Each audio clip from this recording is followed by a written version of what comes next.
Welcome back to the Bourbon Retriever. My name is Chris, and today we're reviewing the 2025 release of the Michter's Barrel Strength Bourbon. Now, you can only get this in the Commonwealth of Kentucky. So, is this a bottle that you should hunt when you go there on the Bourbon Trail? Let's find out.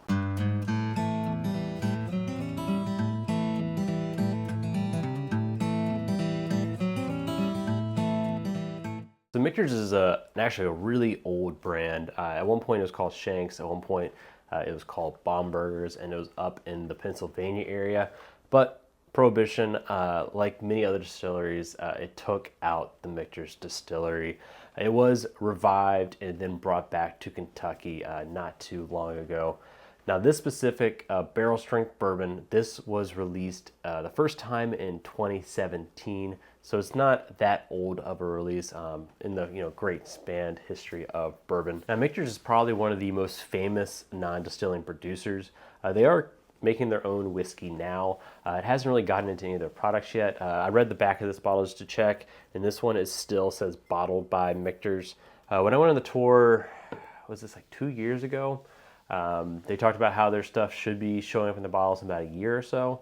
So I don't know if they're behind schedule, or maybe they just haven't changed the labels because it costs money to change them. It's just not something that's important to them. But soon enough we'll start seeing the more base level stuff, which is like their rye, the bourbon that you see on the shelf for about like 40, 50 bucks. Those should eventually be their own stuff, but they were historically a non-distillery producer. Now, it's never been publicly reported who they are sourcing their whiskey from. They are contract distilling. It's not that they're just buying lots of barrels. The rumor in the industry is that it is Brown-Forman. I do not have any personal knowledge. I haven't talked to anyone in the industry. I can't pull up any source of that, but that is the predominant thinking of where they're getting their whiskey from. So while this is barrel strength, coming in at, this one's only 109, they're typically in that like 108 to like 111, 12 proof range, which is very low for a barrel strength, cask strength offering. And that's because Michter's does a low barrel entry proof. So if you're not familiar, to be classified as bourbon, it can't go into the barrel any higher than 125 proof. And that is what most distilleries do, because you just get more money out that way. You have more product at the end of the day, and then you decide if you want to water down or not at the end, and you just can get more bottles of whiskey out of the barrel. Whereas when you enter at a low entry proof, you don't have that ability to add water on the back end to get more bottles of whiskey out of the barrel. Now, the reason Michter's does a lower entry proof is because, in their opinion, it makes a better whiskey. And I personally have to agree. Most distillers that have had a lower entry proof into their whiskey, I've found to be more enjoyable, softer, it is sweeter, and I think it really does make a more well-rounded product. It isn't as edgy, but at the end of the day, whiskey companies are businesses, and so they are putting it at the higher entry proof. But there's definitely still a market for those high entry proof whiskeys. That is pretty much the only way you're going to get like hazmat bourbon, because if you start at 103 entry proof, it is very hard to get to 140 proof. Whereas you're already starting at 125, it's a little bit easier to get up there. Now, a couple more things about this bottle. MSRP is $110, and you can only find it in Kentucky. You might be lucky enough to find it at the distillery, but it's a random what days they put it out. They do normally have a drop once a day, but it might be the Michter's 10 Rye, it could be the Michter's 10 Bourbon, Barrel Strength Rye, this, Shanks, Baumburgers. Like, there's a bunch of allocated bottles that they might put out. So even if you're there and if you wait at this distillery the whole day, this might not be the bottle they actually put out. Now, they do have a way that you can do it daily, and it is your bottle your own here. They offer at the Fort Nelson Distillery. It's first come, first serve. You show up at the distillery, you sign up for a time slot that day. It is very limited. They fill up very quickly, but you're able to go into the back of the distillery and then fill up your own barrel strength bourbon. And they put it in this nice little box. You put your own little labels on it. It's a pretty cool experience. This was a little more expensive. I want to say this was like maybe $180. So you're paying a premium on it, but you have a much better chance of actually getting the bourbon. Let's go ahead and jump into the pour here.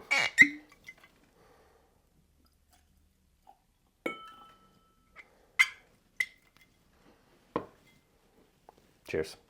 Okay, right off the bat, this is hitting me almost like a baby Michter's 10. This bottle here that I have, this is probably one of my favorite whiskeys that gets put out every year.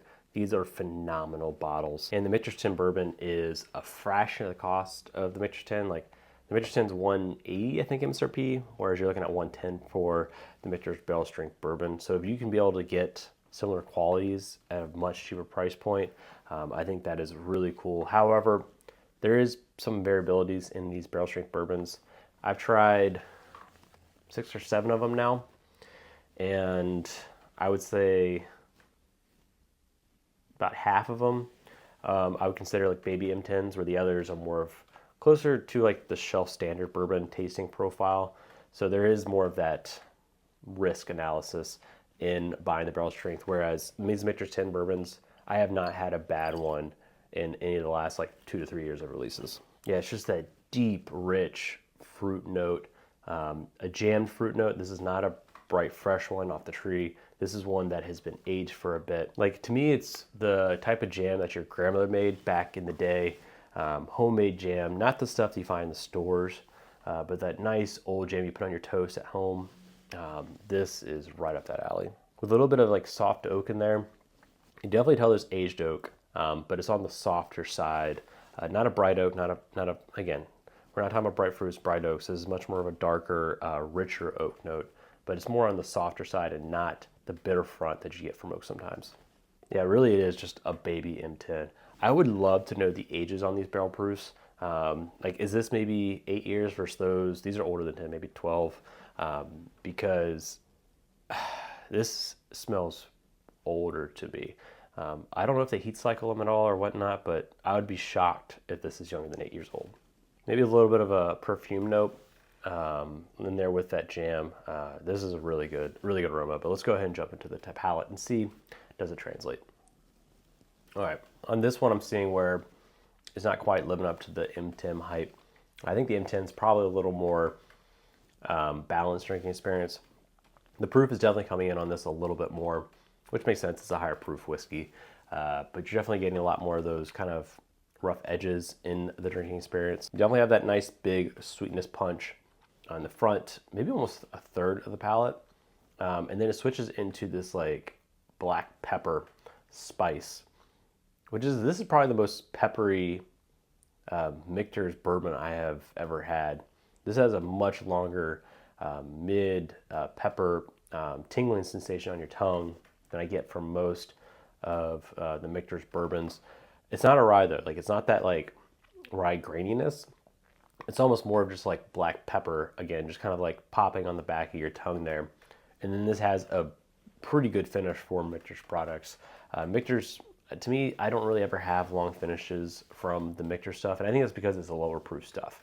All the Michter's 10s are low proof. The bourbons and the barrel strength ryes are all maybe maxed at like 112. So you aren't going to typically get long finish from those, but this has a decently long finish for their products. Maybe a little bit of tobacco. I'm trying to think of maybe if it's leather too. Definitely tobacco though, but maybe a little bit of leather on that front part there.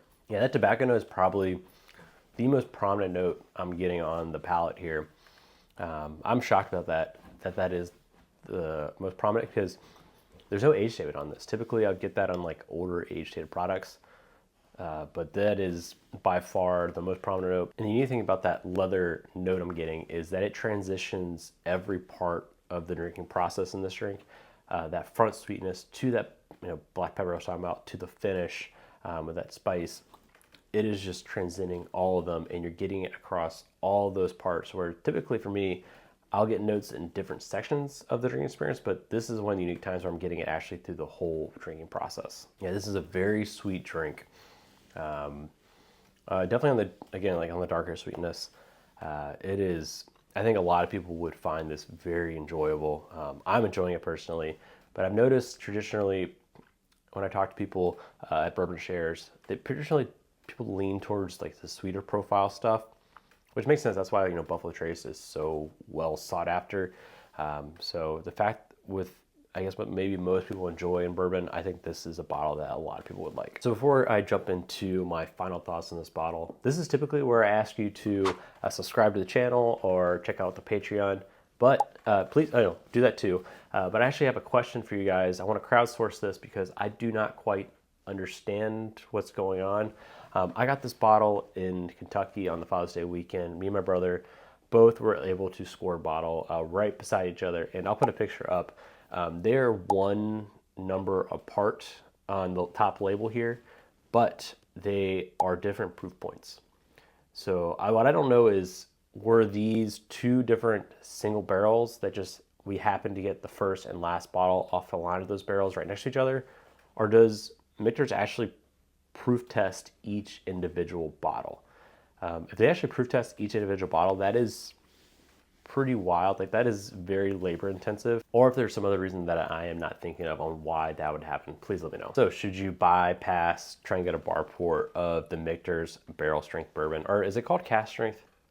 No, it says barrel strength. This is barrel strength. A lot of those terms get interchangeable between barrel and cask strength. Sorry for that tangent. But my opinion on this bottle is that it is a definite buy. For $110, I would buy this bottle again, even with the variableness in some of them being decent, some being bad. I think the highs of this bottle outshine the lows of the lows, and it's definitely one I would again buy for that $110.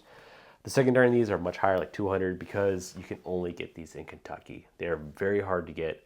I would say much harder than even the Michter's 10 bourbon to find. So would I pay like that $200 for it? No. With that risk that you're getting, it's just not worth it. I would rather pay and get the Michter's 10 bourbon, which is a much safer buy. Even though you're gonna be paying more money, it is a much safer purchase. Whereas this at $200 to me is too risky. And I would, tell you to pass on it. But if you see this on your trip to Kentucky for anywhere near that like 110, 120 range, I think it is a definite buy. If you see it at a bar, to try it, because it's probably gonna be very unlikely that you find it while you're in Kentucky. I definitely think it is one that's worth the bar pour.